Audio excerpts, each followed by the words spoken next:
Good morning guys.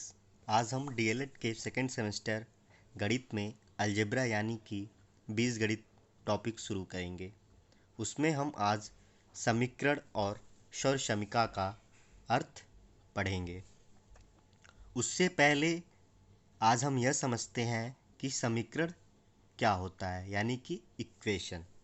समीकरण में दो राशियाँ होती हैं, एक तो ज्ञात राशि होती हैं और दूसरी अज्ञात राशियाँ होती हैं। अगर समीकरण में एक अज्ञात राशि हो, कितनी अज्ञात राशि हैं? एक अज्ञात राशि, तो उसे एक चर राशि वाला समीकरण कहते हैं। और यदि दो अज्ञात राशियाँ हो, कितनी अज्ञात राशियाँ? दो अज्ञात राशियाँ, तो उन्हें दो चर राशि वाला समीकरण कहते हैं। आइए हम इनके एग्जाम्पल देखते हैं एक चर राशि वाले समीकरण के। एक चर राशि वाले समीकरण जैसे x प्लस 7 इजिक्वल टू 10। यहाँ पे एक ही अज्ञात राशि है जो कि x है। दूसरे एग्जाम्पल में देखते हैं x square plus 6 is equal to 10। इसमें भी एक ही अज्ञात राशि है जो कि x है। तीसरे एग्जाम्पल में देखते हैं x cube plus 6 is equal to 10। इसमें भी एक ही अज्ञात राशि है जो कि x है। आइए अब हम दो चर राशि वाले समीकरण के एग्जाम्पल देखते हैं। जैसे x plus y plus 8 is equal to 10। इसमें कितनी अज्ञात राशि हैं? दो, एक तो x है और दूसरा y है। तो इसमें दो अज्ञात राशियां हैं, इसलिए इन्हें हम दो चर राशि वाला समीकरण कहते हैं। आइए अब हम समझते हैं कि चर और अचर क्या होता है। चर यानी कि वेरिएबल वैल्यू, यानी कि चर क्या होता है आपका? वेरिएबल वैल्यू होता है। इनका मान क्या करता है? वेरी करता रहता है, यानी कि बदलता रहता है। जैसे x और y, ये सब क्या है? चर हैं। और अचर क्या होता है? अचर यानी कि कांस्टेंट वैल्यू। इनका मान कांस्टेंट रहता है, यानी कि इनके मान में कोई परिवर्तन नहीं होता है। जैसे 6, 10 या 11, जो भी न्यूमेरिकल वैल्यू हैं वो सभी क्या होते हैं? अचर होते हैं। जैसे अगर हम बात करें इसके एग्जाम्पल की x plus 7 is equal to 10, अगर इसमें हम बताएं कि चर कौन सा और अचर कौन सा है, तो x क्या है? हमारा चर है, और 7 या 10 क्या है? हमारा अचर है। ओके, अब हम आते हैं समीकरण के प्रकार पे, यानी कि टाइप ऑफ इक्वेशन। समीकरण के चार प्रकार होते हैं। पहला सरल समीकरण, दूसरा द्विघात समीकरण, तीसरा त्रिघाती समीकरण और चौथा n घाती समीकरण। आइए हम सबसे पहले सरल समीकरण को समझते हैं। यानी सरल समीकरण यानी कि सिंपल इक्वेशन, ऐसा समीकरण जिनमें चर राशि पर केवल एक ही घात हो, यानी कि एक ही पावर हो चर राशि पे, तो उसे कैसा समीकरण कहते हैं? हम सरल समीकरण कहते हैं। और इससे हमें केवल एक ही मान प्राप्त होता है, यानी कि एक ही वैल्यू प्राप्त होती है।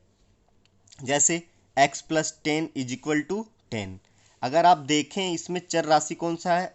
x, और अचर राशि कौन है? 10। तो चर राशि पे पावर कितना है? 1।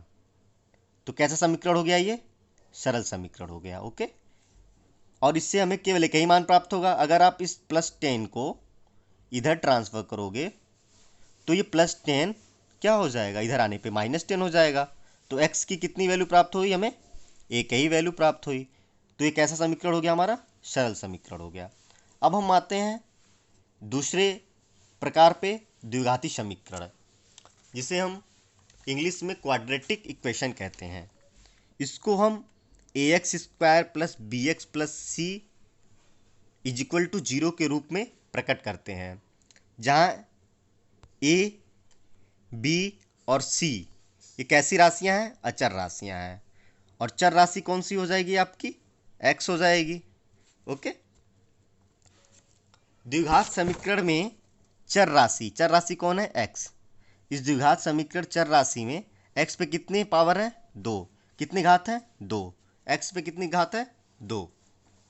इसलिए इस द्विघात समीकरण के अधिकतम कितने मान प्राप्त होते हैं? 2 ही मान प्राप्त होंगे, 2 ही वैल्यू प्राप्त होंगी, और इन्हें हम मूल या मान भी कहते हैं। आइए अब हम देखते हैं द्विघात समीकरण के प्रकार। पहला प्रकार क्या है? शुद्ध द्विघात समीकरण। और दूसरा क्या है? मिश्र द्विघात समीकरण। अब हम समझते हैं पहला प्रकार शुद्ध द्विघात समीकरण, कि शुद्ध द्विघात समीकरण क्या होता है, उसमें शुद्ध द्विघात समीकरण और मिश्र द्विघात समीकरण में डिफरेंस क्या है। ओके, यदि हम बात करें शुद्ध द्विघात समीकरण की, तो द्विघात समीकरण में चर की केवल 2 घात वाला पद हो, 1 घात वाला कोई भी पद ना हो, यानी कि सिर्फ 2 पावर वाला कोई पद हो उसमें, एक्स पे या वाई पे। एक्स पे 1 वाला कोई भी पद ना हो, तो ऐसा समीकरण क्या कहलाता है? शुद्ध द्विघात समीकरण कहलाता है। जैसे x square minus 25 is equal to 0। अगर आप देखें इस एक्स में चर पे कितना पावर है? 2 पावर है, तो ये कैसा समीकरण हो गया? शुद्ध द्विघात समीकरण। क्या इसमें आपको कोई एक पद वाला जिसमें एक घात हो वो दिख रहा है? नहीं ना, इसमें केवल 2 ही घात वाला है एक्स, इसलिए कैसा समीकरण हो गया हमारा? शुद्ध द्विघात समीकरण।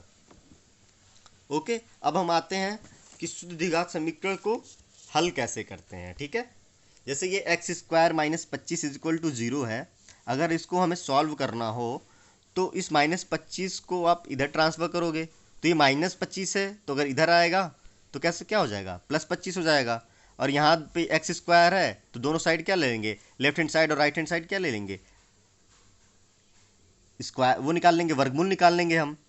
जैसे इसका अगर वर्गमूल निकालेंगे तो एक्स स्क्वायर का एक्स हो जाएगा, और 25 का वर्गमूल निकालेंगे तो कितना आ जाएगा? 5 आ जाएगा। उसमें 2 वैल्यू आएंगे, एक प्लस आएगा और एक माइनस आएगा। तो एक एक्स की वैल्यू एक +5 भी हो सकती है और एक -5 भी। तो यहाँ पे आप द्विघात समीकरण होने के कारण इसमें आपको कितने वैल्यू प्राप्त हुए? 2 वैल्यू प्राप्त हुई, एक +5 प्राप्त हुई और एक -5 प्राप्त हुई। ठीक है, अब हम आते हैं दूसरे प्रकार को समझते हैं, यानी कि मिश्र द्विघात समीकरण। मिश्र द्विघात समीकरण क्या होता है? उसमें क्या होंगे? एक तो x के पावर 2 वाला भी होगा, और एक क्या होगा? सपोज ये 5x भी होगा, यानी कि एक x वाला भी पावर जिसपे 1 है और एक x वाला पावर 2 है वो भी होगा। तो कैसा समीकरण कहलाएगा? मिश्र द्विघात समीकरण। ठीक है, उसमें क्योंकि 2 घात वाले भी पद होंगे और x पे 1 घात वाले भी पद होंगे। अब हम मिश्र द्विघात समीकरण को हम हल कैसे करते हैं, उसके लिए 3 मेथड हैं। पहला तो एक गुणनखंड विधि है, यानी कि बाई फैक्टराइजेशन, और दूसरा जो है मेथड है वो सूत्र द्वारा, बाई फार्मूला, और तीसरा जो मेथड है पूर्ण वर्ग बनाकर, यानी कि बाई मेकिंग परफेक्ट स्क्वायर बनाकर मिश्र द्विघात समीकरण को कैसे सॉल्व किया जाए। चलिए हम पहले विधि को समझते हैं। पहली विधि क्या हमारी? गुणनखंड विधि द्वारा, यानी कि बाई फैक्टराइजेशन। पहला हम एग्जांपल ले लेते हैं, x square plus 15x plus 5 sorry x square plus 15x plus 56 is equal to 0 को गुणनखंड विधि द्वारा हल करते हैं। तो इसको हम सबसे पहले किससे कंपेरिजन करेंगे? ax square plus bx plus c is equal to 0 से हम पहले इसको कंपेरिजन करते हैं। अगर हम a की वैल्यू की बात करें, अगर हम इस एक्स स्क्वायर में 1 का मल्टीप्लाई कर दें तो क्या इस वैल्यू में कोई फर्क पड़ेगा? नहीं ना। अगर तो यहाँ पे a का कंपेरिजन करेंगे इसको, तो a की वैल्यू कितनी हो गई? 1 हो जाएगी। b की वैल्यू अगर कंपेरिजन करें इसमें तो कितनी हो जाएगी? b की वैल्यू 15 हो जाएगी। अगर हम इससे c की वैल्यू कंपेरिजन करें तो कितनी हो जाएगी? 56। यानी कि हमें a b c तीनों की वैल्यू हमें क्या हो गई? मिल गई। तो इसमें पहला स्टेप हम ये करते हैं कि जो पहला a है, ये पहले a की जो वैल्यू है 1, कितनी है? 1, और जो c की वैल्यू है कितनी है? 56। इन दोनों को क्या करते हैं? आपस में मल्टीप्लाई करते हैं। ठीक है, मल्टीप्लाई करोगे तो कितना आएगा 56। और हम ऐसी कोई दो संख्या लेते हैं कि इन दोनों को गुणा करने पे जो दो संख्या होगी वो कितनी आनी चाहिए 56, और जो जो दो संख्या हमारे पास मिल रही है उनको जोड़ने या घटाने पर जो बीच वाला टर्म है यानी कि 15 वो हमें मिलना चाहिए।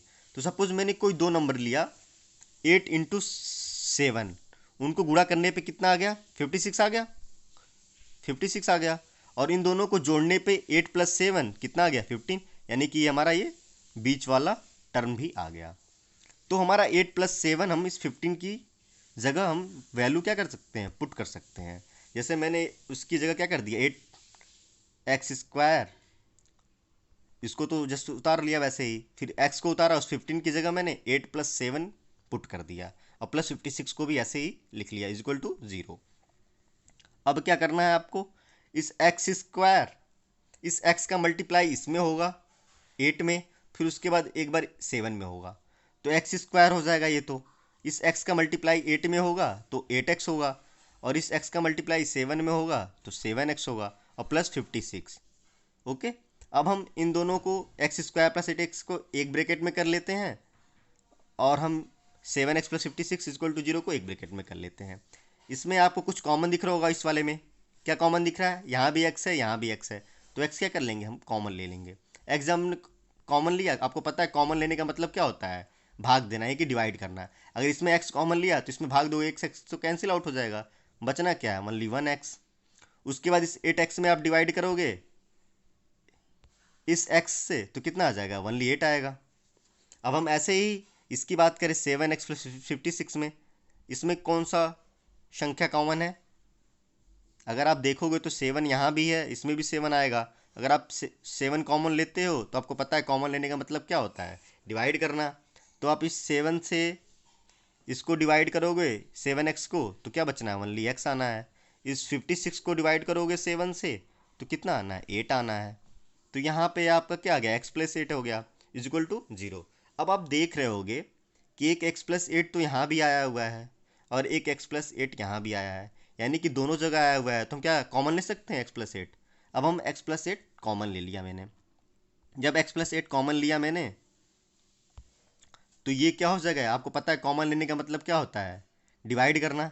मैंने यहाँ पे कॉमन लिया x प्लस 8 तो इसको डिवाइड करूंगा तो x प्लस 8 कैंसिल आउट होगा, बचना क्या ओनली x, तो ये x आ गया। अब क्या होना है आपका, अब मैंने यहाँ पे क्या कॉमन लिया हुआ है x प्लस 8, अब मैंने यहाँ पे x प्लस 8 को डिवाइड किया तो ये x प्लस 8 कैंसिल आउट, बचना क्या ओनली 7 प्लस 7, तो बचा क्या प्लस 7। तो ये हो गया x plus 8 into x plus 7 okay is equal to 0।